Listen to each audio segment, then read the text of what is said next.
ดีพ่อแม่พี่น้องป้องปรายเบิดสุคนเนาะ FC ทางช่องบ่าวภูมิชาแนลเนาะมื้อนี้บ่าวภูมิก็สิมาตามแนวทางหวยฮานอยพี่น้องคือเก่าเนาะสำหรับงวดวันที่21เด้อครับเด้อ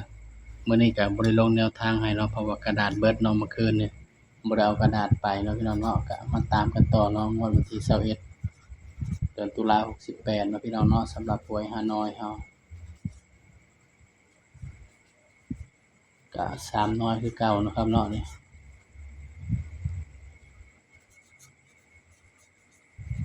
ก็ให้เป็นน้อยรวมเนาะครับเนาะนี่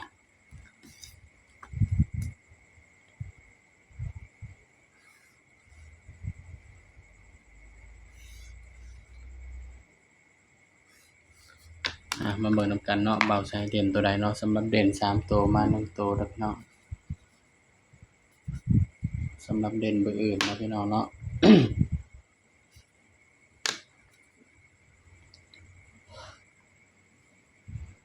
เบิ่งเด่นนำกันเนาะสำหรับตัวเด่นตัวแรกพี่น้อง820นี่เนาะสำหรับตัวเด่นเบอร์อื่นเด้อพี่น้องเด้อ890เนาะนี่ย้ำว่าตัวเลขก็เป็นเพียงแนวทางเนาะพี่น้องเนาะมีเข้ามีหลุดเนาะมักก็ตามบ่มักก็เลื่อนผ่านนะครับเนาะดาวไกลเพื่อเป็นแนวทางเท่านั้นเนาะพี่น้องก็มาจับคู่นำกันเลยพี่น้อง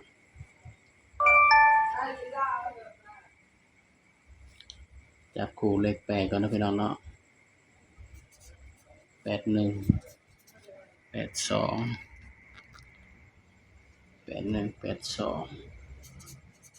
83 91 92 93ลองไปลอง0นะพี่น้อง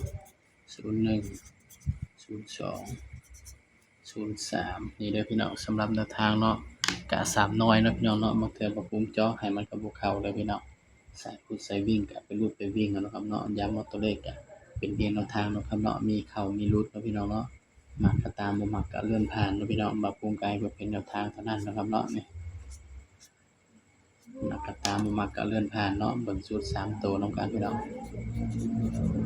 8 9 901นี่ก็เป็นเพียงแนวทางเนาะสำหรับหวยฮานอยเด้อพี่น้องเด้อ3น้อยเนาะครับเนาะ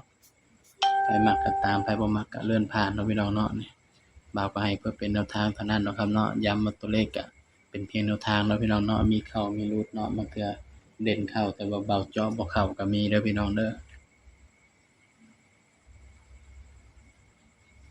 สำหรับคลิปนี้เนาะก็ฝากพี่น้องเพียงส่ำนี้เนาะอย่าลืมกดไลค์กดแชร์กดติดตามบ่าวภูมิชาแนลเด้อพี่น้องเด้อสำหรับคลิปนี้ก็สวัสดีครับ